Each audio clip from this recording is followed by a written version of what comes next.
Okay, आज हम करने वाले हैं मन।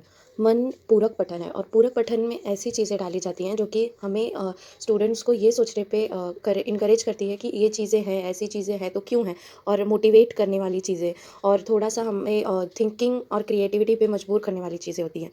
तो ये बहुत ही अच्छी होती है और इसीलिए ये एग्ज़ाम्स में भी एक पोएम और एक पाठ 2 चीज़ें 8 मार्क्स की आती हैं पूरक पठन की। तो लेट्स स्टार्ट करते हैं। ये विकास परिहार की, और ये कोई पोएम या ये नहीं है, ये हाइकू का मतलब कविता के प्रकार में एक हाइकू है। ओके, और हाइकू कहाँ पे प्रसिद्ध है, लोकप्रिय है, जापान में। तो ये जापान की कविता तो नहीं है, लेकिन वहाँ पे जो कविताएं होती हैं वो ज़्यादातर इसी तरीके में होती हैं। हमें विधा भी पूछी जाती है कि हाइकू, तो हाइकू इसकी विधा है। तो इसकी विधा जापान से ली गई है, मतलब जापान में जो कविताएं रहती थी वो ऐसी रहती थी। अगर आपने देखा रहेगा तो ये बहुत ही छोटे छोटे पंक्तियाँ, नहीं तो हमारी कविता की अगर भारत महिमा को ही देख लेते तो उसमें कितनी बड़ी बड़ी पंक्तियाँ लाइन्स है, फिर उसमें दो दो पंक्तियाँ रहती है और इसमें 3 लाइन रहता है, और एक जो फर्स्ट लाइन रहता है उसमें 5 ही शब्द रहते हैं। ओके, 5 ही लेटर रहते हैं, और जो थर्ड लाइन रहता है उसमें भी 5 ही शब्द रहते हैं, और जो सेकंड बीच की लाइन रहती है उसमें हमेशा 7 ये रहते हैं अक्षर। तो 7 शब्द रहते अक्षर रहते हैं। तो देखो यहाँ पे इसकी वही दिया है, 5 plus 7 plus 5 is equal to 17 वर्ण। मतलब इसमें टोटल ये कितने हैं, ये एक पूरा कितना कंटेन कर रहा है, 17 लेटर्स कंटेन कर रहा है, अक्षर कंटेन कर रहा है। तो ये उधर जापान जो है ना, वहाँ से ली गई एक तरीका है, कविता की विधा है, जिसको यहाँ पे विकास परिहार कवि ने लिखी है। तो इसको हम स्टार्ट करते हैं। और इसमें हाँ, प्रस्तुत हाइकू में कवि ने ना अपने अनुभव और छोटी छोटी विभिन्न घटनाओं अर्थवाही समित सीमित शब्दों में प्रस्तुत किया। बहुत ही कम शब्दों में बहुत ही गहरे अर्थ वाली चीज़ें इसमें कवि ने कही है, जो उनके लाइफ के कुछ एक्सपीरियंस हैं, छोटी छोटी घटनाएं हैं जो उनके साथ हुई, जिनको उन्होंने शेयर किया। लेट्स स्टार्ट करते हैं। घना अंधेरा, चमकता प्रकाश और अधिक। घना अंधेरा मतलब बहुत ही ज़्यादा अंधेरा रहता है, घना रहता है बहुत ही। जैसे जंगल देखे होंगे तो बहुत घने रहते हैं, सब पेड़ पास पास में रहते हैं, बहुत घना, कुछ दिखता नहीं आगे क्या है पीछे क्या है, कोई भी जानवर कभी भी हम पर अटैक कर सकता है, इसलिए हम वहाँ नहीं जाते। वैसे ही क्या होता है, जब अंधेरा होता है तो बहुत काला काला दिखता है, रात को अंधेरा रहता है, और उसमें अगर प्रकाश आ जाए तो उसको हटाकर बहुत ही रोशनी कर देता है। अगर किसी अंधेरे कमरे में थोड़ी सी भी अगर रोशनी आ जाए तो हमें सब कुछ और क्लियर दिखने लगता है, जो भी हमें नहीं दिख रहा रहता है वो हमें और साफ दिखने लगता है। वैसे ही कह रहे कवि कि हमारे जीवन में कभी कभी इतने दुख आ जाते हैं कि हमें कुछ नहीं दिखता है, लेकिन अगर उसमें छोटी किरण भी प्रकाश की आ जाए या प्रकाश पड़ने लगे उस कमरे में, जैसे हमारे जीवन के दुख में सुख की छोटी सी किरण भी पड़ जाए, सुख थोड़ा सा भी हमें दिख जाए, तो वो और हमें खुश कर देती है और हमें उस परेशानी से लड़ने की हिम्मत देती है। तो वही कह रहे हैं, घना अंधेरा, चमकता प्रकाश और अधिक। करते जाओ, पाने की मत सोचो, जीवन सारा। करते जाओ, हमें हमेशा कहते हैं कि फल की चिंता मत करो। हम पर कई तरह के प्रेशर, अगर कोई स्टूडेंट पढ़ रहा है, 10th में है, 12th में है, जिसके बोर्ड एग्जाम्स है, या कोई कंपटीशन का एग्जाम दे रहा है, आईएएस यूपीएससी का दे रहा है, या फिर कोई भी नीट को क्रैक करना है, तो उस वक्त क्या होता है कि हर किसी के दिमाग में एक ही चीज़ रहती है, अरे मेरे मार्क्स कैसे आएंगे, अगर मैंने पढ़ा नहीं तो क्या होगा। अगर हाँ, पढ़ना चाहिए, लेकिन इसके बारे में बार बार सोचना कि मार्क्स कैसे आएंगे, तो वो हमारे माइंड को डाइवर्ट करता है। दो आदमी को लेते हैं। एक आदमी है जो हमेशा ये सोचता है कि जो मिलेगा वो मैं एक्सेप्ट करूँगा, मेरा काम सिर्फ 100% मेरा काम करने पर अधिकार है। और दूसरा इंसान है जो हमेशा सिर्फ मार्क्स या अपने फल की चिंता करता है। तो किसको मिलेगा ये फल जल्दी, जो उसकी चिंता नहीं कर रहा है। ऐसा क्यों होता है, श्रीमद् भागवत गीता में भी लिखा है, जब हम फल की चिंता करते हैं ना तो हम मेहनत उतनी नहीं कर पाते हैं। तो इसीलिए जब हमें कोई चीज़ पानी है, या कुछ भी, हम किसी भी एग्ज़ाम में बैठ रहे हैं, लाइफ के किसी प्रॉब्लम में है, तो हमें ये नहीं सोचना है कि हमें ये कैसे, मतलब इतना सोचना है कि हम इसके लिए क्या क्या करना, हमें कितना क्या क्या करना ज़रूरी है, ये सोचना ज़रूरी होता है। ना कि ये कि इससे हमें क्या क्या मिलने वाला है। या अगर कोई आईएएस का एग्ज़ाम दे रहा है, यूपीएससी एग्ज़ाम दे रहा है, और वो ये सोच रहा है, अरे मुझे घर मिलेगा, बंगलो मिलेगा, मेरी गाड़ी रहेगी गवर्नमेंट की तरफ से, मुझे हर एक फैसिलिटीज़ मिलेगी। ये सिर्फ सोचने से ठीक है, खुद को मोटिवेट करने के लिए सोच रहे हो तब तक सही है, लेकिन सिर्फ उसी के सपने देखे जा रहे हो, ये वो मिलेगा ये मिलेगा, और आप पढ़ ही नहीं रहे हो, आप उसको समझ ही नहीं रहे हो कि आपको करना है, तो आप उस एग्ज़ाम को कैसे क्लियर कर सकते हो। तो यही कह रहे हैं, करते जाओ, पाने की मत सोचो। जितना कर सकते हो 110% दो अपने वर्क में, लेकिन कभी उससे हमें फल क्या मिलेगा वो मत सोचो, जीवन सारा। और हमारे जीवन में ऐसे कई मौके या ऐसे कई सिचुएशंस होंगे जब हमें मेहनत करनी होगी और हमें कुछ फल मिलने वाला होगा, लेकिन उस फल के बारे में हमारे जीवन में हमें उस वक्त नहीं सोचना है। अगर कुछ सोचना है तो अपने कर्म के बारे में सोचना है। जीवन नया मझधार में डोले, संभाले कौन। जीवन नया, नया मतलब नाव, हाँ, और मझधार मतलब कि ये जो नदी का बीच का भाग रहता है ना, मध्य भाग नदी के बीच में, तो क्या बोले, जीवन नहीं है। जो हमारी जीवन की नदी है वो अगर कभी मझधार में अटक जाए, जब हम पानी में, नदी में जाते हैं नाव में, तो क्या होता है, मझधार में जाने के लिए डर लगता है, क्योंकि वहाँ पे बहुत गहरा होता है और वहाँ पे अगर गए तो हो सकता है हम गिर जाए। तो ऐसे हमारे जीवन में भी कई परेशानियाँ आती हैं, जिसे हम जिस सिचुएशन को कवि ने मझधार से कंपेयर किया, मतलब नदी या समुद्र के बीच का भाग, जो मध्य भाग रहता है, किनारे पे तो इतना डर नहीं रहता है, तो किनारे पे हर कोई घूम ले, लेकिन अगर नैया, उनकी नाव कभी अगर मझधार में चली जाए तो वहाँ पे डर रहता है कि हमें संभालेगा कौन।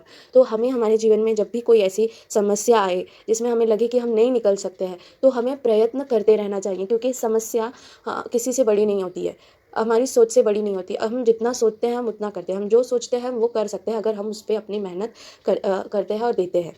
तो वही बोला है, जीवन नैया, हमारी जीवन एक नदी की तरह है, उसमें हमारी जो नैया है, नाव है, हमारा जीवन है, वो ऐसे फंस जाए मझधार में तो उसे कौन संभालेगा। हम ही संभाल सकते हैं, अगर हमारे पास अच्छी सोच है तो। और अच्छी सोच ऐसा नहीं किसी किसी, हर किसी के पास होती है।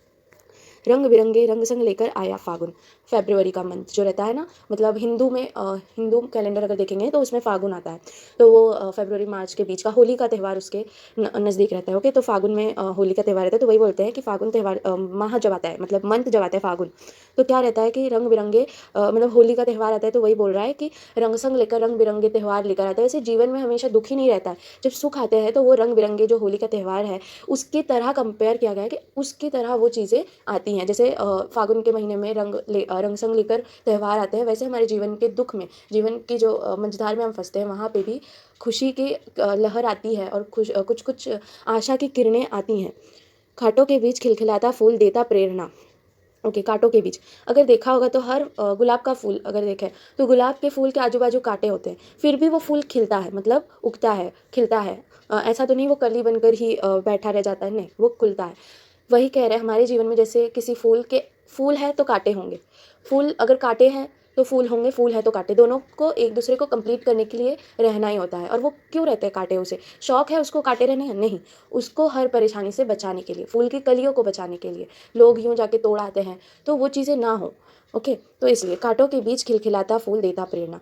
हमें उस फूल से प्रेरणा लेनी चाहिए, प्रेरणा मतलब हमें उसे सीख लेनी चाहिए कि जिस तरह इतने कांटे हैं उसके बाद भी वो फूल खिलता है, तो हमें हमारे जीवन में कितने ही दुख क्यों ना आ जाए, हमें हमेशा खिलते हुए रहना है, मतलब उस परेशानी से लड़ने की शक्ति रखना है हमें। अगर हम ऐसी परेशानी में कि हमें पता ही नहीं कि हम कैसे जीत सकते हैं, कैसे लड़े, क्या करें, तो कुछ नहीं करना है, बस खुद पर विश्वास करना, और जो होता है उसे होने देना चाहिए, क्योंकि जो होता है वो अच्छे के लिए होता है। आज तक आप कोई भी इंसिडेंस उठा के ले लीजिए जिसमें उस वक्त आपको लगेगा कि ये मेरे साथ क्यों हो रहा है, ये ऐसा ही क्यों हो रहा है, लेकिन अगर उसको समझने की कोशिश करेंगे आप, तो आपको ये समझ में आएगा कि जब भी हम किसी परेशानी में होते हैं, वो परेशानी हमें और डेवलप करने के लिए आती है, और अच्छा बनाने के लिए आती है। अगर मैं लूँ एग्जाम्पल, तो स्टूडेंट की लाइफ में अगर देखा जाए तो स्टूडेंट की लाइफ में जो प्रॉब्लम्स रहती है वो स्टूडेंट्स जानते हैं। ओके, तो वो चीज़ें हमें और एक्सपीरियंस्ड बनाती है हमारे लाइफ में भी। अभी हम छोटे रहते हैं, जब हम बड़े होते हैं तो हमें कई एक्सपीरियंस में, कहते हैं ना, बुजुर्गों से हमें सलाह लेनी चाहिए, तो उन्होंने अपनी इतने साल इस इन्वायरमेंट में बिताए होते हैं जहाँ कुछ लोग सेल्फिश होते हैं, कुछ लोग हेल्पिंग होते हैं, कुछ लोग सिर्फ अपने बारे में सोचने वाले जैसे सेल्फिश होते हैं, कुछ लोग दूसरों के बारे में सोचने वाले लोग होते हैं, हेल्पिंग रहते हैं दूसरों के लिए। तो हमें उनके पास इतना एक्सपीरियंस होता है कि वो हमें ये बता सकते हैं कि ये हमारे लिए अच्छा और ये हमारे लिए बुरा है। तो हमें इसलिए कहते हैं कि जो ओल्ड एज रहते हैं, हमारे पेरेंट्स रहते हैं, हमें उनसे हमारी चीज़ें शेयर करनी चाहिए। तो वही कह रहे हैं, जो भी हमें ज़िंदगी में कोई दुख रहे, कांटे रहें, तो खिलखिलाना चाहिए। अभी हमें बहुत दर्द है, लेकिन हम उस वक्त हंस तो नहीं सकते, लेकिन हम इतना ना रोएं, इतना दुख ना मनाएं जैसे कि सब कुछ खत्म हो गया, पूरी ज़िंदगी पड़ी होती है। तो उसी को लिंक देते हुए जो नेक्स्ट है हमारा, वो क्या बोलता है, भीतरी कुंठा आंखों के द्वार से आई बाहर। भीतरी कुंठा मतलब अंदरूनी दुख जो है आंखों के द्वार से बाहर आई, इसका अर्थ होता है कि हाँ, आंसू आने। जब भी हमें कोई किसी चीज़ का दुख होता है, हम किसी दुख में होते हैं, किसी परेशानी में होते हैं, तो हमारे आंखों से अपने आप आंसू आते हैं। हमें दुख होता है कि हम इस परेशानी में हैं, कैसे निकलेंगे, कब हमारे सुख के दिन आएंगे, दुख के दिन जाएंगे। तो वही बोल रहे हैं कि भीतरी अंदर की जो दुख होता है वो हमारे आंसू के द्वार बाहर आते हैं। जब भी हमें जीवन में कभी कोई दुख होता है तो हम रोते हैं, और रोने के बाद हमें क्या लगता है, हम थोड़ा हल्का महसूस करते हैं। भले ही वो परेशानी ना जाए हमारी ज़िंदगी से, लेकिन हम जब रो देते हैं या आंसू निकल जाते हैं तो क्या हमें थोड़ा अच्छा फील होता है कि हाँ, थोड़ा हल्का लग रहा है कि हाँ, अब मैं इस सिचुएशन से लड़ सकती हूँ या लड़ सकता हूँ, ऐसी कॉन्फिडेंस आती है। खारे जल से धुल गए विषाद मन पावन। ओके, खारे जल से, नमकीन वाले पानी से धुल गए विषाद। विषाद मतलब जो भी कठिनाइयाँ हैं, दुःख है वो। मन पावन, जब अभी, हाँ, ये बहुत इंटरलिंक कर रहा है जो भीतरी कुंठा है, तो वो क्या बोल रहे हैं, अब हमारे आँसू जो रहते होते हैं, आँसू जो रहते हैं वो नमकीन ही रहते हैं, मतलब वो नमकीन ही रहता है, अल्कलाइन रहता है ना, तो उसे वही बोल रहे हैं, नमक नमकीन जैसा रहता है, तो वही बोल रहे हैं कि जब आते हैं आँखों से खारे जल से धुल गए विषाद। जितनी कठिनाइयाँ थी वो धुल तो नहीं जाती हैं, लेकिन हमें लगता है कि हाँ, अब हम रिलैक्स फील कर रहे हैं, अब थोड़ा हम उस दर्द को कम सहन कर रहे हैं, मतलब अब हमें थोड़ा कॉन्फिडेंस फील हो रहा है कि हम इस प्रॉब्लम से लड़ सकते हैं, और मन पावन हो जाता है, पवित्र हो जाता है। ओके, तो वही बोल रहा है कि जब भी हमारे आंखों से आंसू आते हैं, दुख के आंसू आते हैं, तो हमें हमें ऐसा लगता है कि हमारे जीवन के कुछ दुख कम हो चुके हैं। विषाद मतलब विष, जो कि कठिनाइयां हैं जो कि अब कम हो गई हैं या खत्म हो गई हैं। मन पावन हो जाता है, पवित्र हो जाता है। मृत्यु को जीना जीवन विष पीना है जिजविषे। हाँ, जिजीविषा तो क्या होता है जिजीविषा, मतलब पूरा जीवन पर्यंत, पूरा जीवन मृत्यु को जीना, जीवन विष जीवन विष पीना है जिस विषय, हमारे मृत्यु को पीना, मतलब मृत्यु को जीना मतलब क्या बोला है यहाँ पे, कि हमारे ज़िंदगी में, जीवन में ऐसे कई मृत्यु को जीना, दुख के क्षण आते हैं जिसको हम जीते हैं। वो विष की तरह होते हैं हमारे जीवन में, जहर की तरह होते हैं ना हमारे जीवन में, हमारे दुख, कोई बड़े ही दुख। अभी तो हम मतलब जो अभी स्कूल स्टूडेंट हैं, तो वो 10वीं तक उन्होंने अभी तक कोई दुख देखा ही नहीं है। हाँ, कुछ बच्चे ऐसे होते हैं जिन्होंने बचपन से दुख देखा होता है, जिनकी फैमिली कंडीशन अच्छी नहीं होती, फिर भी उन्हें स्कूल माँ बाप कैसे भी भेजते हैं, उनके पेरेंट्स कैसे भी भेजते हैं पैसा जमा करके, तो वो बच्चा तो देख रहा है। लेकिन हमारे स्कूल का कैसा है, एजुकेशन सिस्टम का क्या है, हर बच्चा एक ही कपड़े में आता है, लेकिन उसके पीछे क्या स्टोरी है ना, वो नहीं, ठीक है, वो इक्वालिटी दिखाता है हमें, लेकिन जो बच्चे की फैमिली कंडीशन, इनकम अच्छी नहीं होती है, उसको टीचर्स या कोई भी अच्छा ट्रीट नहीं करता है। मोस्टली वो हमारे हर स्कूल्स के लास्ट बेंच पे दिखते हैं, और उनका कॉन्सेंट्रेशन इसलिए नहीं होता है क्योंकि वो अंदर से टूट गए होते हैं, उनके अंदर इतना कॉन्फिडेंस, उन्होंने बचपन से दुख देखे होते हैं। तो ये चीज़ है जो कि सबसे बुरी चीज़ मुझे लगता है दुनिया में है, कि हम किसी हमसे जो कमज़ोर है उसको कभी हमें ऐसा ट्रीट नहीं करना चाहिए जिससे कि वो टूट ही जाए, उसके अंदर इतनी इच्छा ही ना बचे कि वो कुछ करने की इच्छा रखे, उसके अंदर कॉन्फिडेंस ही ना रह जाए। तो ये चीज़ सबसे गलत होती है। तो वही बोला है कि जो लोग को जीवन में दुख होता है, अभी हमारी लाइफ में कोई दुख नहीं है, ओके, लेकिन जो लोग इतने सिचुएशन अच्छी नहीं है, कंडीशन अच्छी नहीं है फैमिली की, और हमारी फैमिली हमें फैमिली सपोर्ट कर रही होती है ना, अभी हमें सब कुछ सपोर्ट मिल रहा रहता है, हम कॉन्फिडेंट रहते हैं, लेकिन 10th के बाद ऐसा कुछ नहीं होने वाला है। 10th के बाद जो दुनिया रहेगी ना, वो प्रैक्टिकल रहेगी। हमने जो भी बुक में पढ़ा रहेगा ना, वो चीज़ सामने नहीं आएगी, अगर कुछ आएगी तो साइंस की चीज़ें आएंगी, हाँ, और अगर कुछ आएंगी तो हिंदी के जो चैप्टर्स है ना, उनकी मोरल्स आएंगी। इस हिंदी के टेक्स्ट बुक में कई स्टोरीज दी हैं, और उनके कई मोरल्स और कई कविताएं हैं, इसको भी मिला लेते हैं हम, जो हमें मोटिवेट कर रही है, जो हमें समझा रही है कि दुनिया में दुख है, हमने अब तक दुख को नहीं देखा है, लेकिन अभी ऐसी सिचुएशंस आने वाली है हर किसी की लाइफ में, जो 10th के बाद कहते हैं ना, 10th तक क्या रहता है, हमें सब कुछ, जैसे 1 साल तक बच्चे को 2 साल तक संभालते हैं ना, वैसे सिचुएशन हमारी 10th तक होती है, और उसके बाद बच्चे को खुद चलने की कोशिश करनी होती है। कई बार गिरेगा, कई बार खड़ी होगा, कई बार गिरेगा, कई बार रोएगा, कई बार नहीं सोचेगा मुझसे हो ही नहीं सकता, उठेगा ही नहीं, लेकिन फिर भी कोशिश करेगा। ये जो सिचुएशन है ना, वो 10th के बाद आने वाली है। और जो लोग ये कहते हैं ना कि 10th कर लो, 10th कर लो, उसके बाद सब कुछ नहीं होने वाला है। 10th तो हो जाएगा, लेकिन उसके बाद इससे क्या, इससे 1000 गुना परेशानी आने वाली, जो कि प्रैक्टिकल होंगी। ओके, प्रैक्टिकली लाइफ जीना होता है। थियोरेटिकल तो, थ्योरीज तो कोई भी कैंसिल की जा सकती है, जैसे कि कोई थ्योरी ले लेते हैं हम, डार्विन की थ्योरी ले लेते हैं, नेचुरल सिलेक्शन, कितने लोगों ने सपोज की, नई थ्योरी आ जाती है उसके ऊपर, तो थ्योरीज को तो रिजेक्ट कर ही देते हैं, लेकिन जो चीज़ प्रैक्टिकली हम करते हैं उसे कोई रिजेक्ट नहीं कर सकता। तो लाइफ प्रैक्टिकली जीने का नाम होता है, ना कि थ्योरेटिकल। तो यही चीज़ हमें समझनी होती है, मृत्यु को जीना, जीवन विष पीना, जो भी परेशानियों को हम जीते हैं, वो एक विष को पीने जैसा होता है, जो विषय होता है, जीवन भर हम उसे पीते रहते हैं, दुख को पीते रहते हैं, और खुद को और मजबूत और कॉन्फिडेंट बनाते रहते हैं। अब ये करते हैं, मन की पीड़ा छाई बन बादल बरसी आंखें। ओके, देखो, मन की पीड़ा छाई बन बन, जो भी हमारे अंदर का दुख रहता है, जैसे आसमान में बादल रहता है ना, पहले बारिश होने से पहले क्या बारिश ऐसे ही होने लगती है, नहीं, कई बादल इकट्ठा होते हैं, फिर क्या होती है, बारिश होती है। तो हम जितने दुख को बोलते जाने दो, ये दुख अब से कुछ दिनों बाद हम सही हो जाएगा, सही हो जाएगा, नहीं हो रहा है कोई चीज़, हमारी कोई परेशानी है जो नहीं ठीक हो रही है, तो वो क्या होती है, एक साथ बादल जैसे जम जाते हैं और एक साथ बरसने लगती हैं। तो हमारी जो भी मन की पीड़ा रहती है, अंदर की पीड़ा रहती है, तो वो बरसने लगती हैं। ये सब चीज़ें सुनने में लगता है कितनी पीड़ा होगी, कितने दुख होंगे, कहाँ है दुख, लेकिन ये हर कोई नहीं फील कर सकता है। और जब भी हमें ऐसा लगे ना कि हमारे पास कोई दुख है, पीड़ा है, तो हमें ना उसको जमा नहीं करना चाहिए, अपनी जो भीतरी कुंठा है उसको अपनी आंखों से बरसने दीजिए। तो क्या रहता है, वो परेशानी तो नहीं जाती है, लेकिन हाँ, हमें सेटिस्फेक्शन मिलता है इतना कि हम इससे लड़ सकते हैं।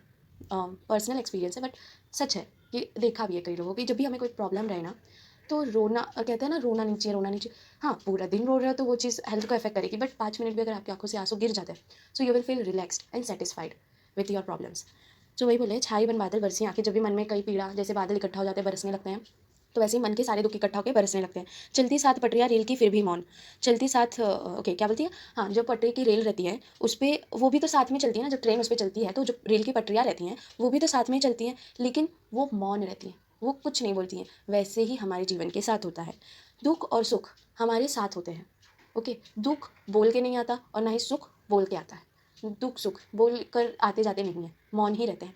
कब ज़िंदगी में दुख आएगा हम नहीं कह सकते, लेकिन कब ज़िंदगी में खुशी आएगी, सुख आएगा, वो भी हम नहीं कह सकते। दोनों बराबर होता है, लेकिन दुख को हम ज़्यादा, हमें लगता है कि ये हम उसके बारे में सोचते रहते हैं, ये क्या है, ये दुख है, मतलब हमें इतनी परेशानियाँ क्यों, मुझे ही क्यों ये परेशानियाँ। तो ये जो चीज़ें रहती हैं ना, वो हम सिर्फ दुख में, लेकिन जब सुख आता है, खुशियाँ आती है, तब हम ये गॉड को थैंक नहीं करते कि थैंक गॉड कि आपने हमें खुशी दी।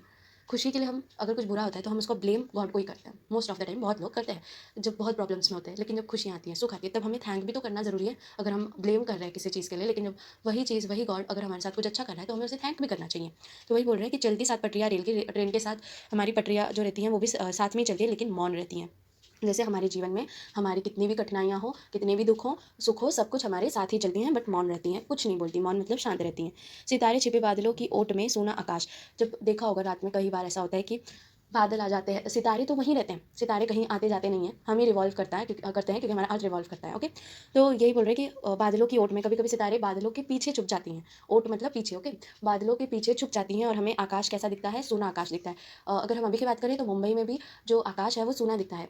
क्यों दिखता है? ज़्यादा तारे सितारे नहीं दिखते हमें। इसके पीछे यही रीज़न है कि यहाँ पॉल्यूशन है। हाँ, एक रीज़न ये भी है कि यहाँ पॉल्यूशन है, नहीं तो पहले बहुत स्टार्स दिखते थे। मैंने खुद, हम जब निकलते थे वॉक के लिए या कभी भी हम रात के वक्त, शाम के वक्त जाते थे, तो ऐसे कुछ कुछ स्टार्स दिखते थे शाम के वक्त, और रात में तो बहुत अच्छा दिखता था। लेकिन ये चीज़ अब यहाँ नहीं रह गई है। बट येस, गाँव में अगर हम जाते हैं तो ये चीज़ हमें देखने को मिलती है। तो क्या होता है, बादलों के पीछे वो ओट में छुप जाती हैं।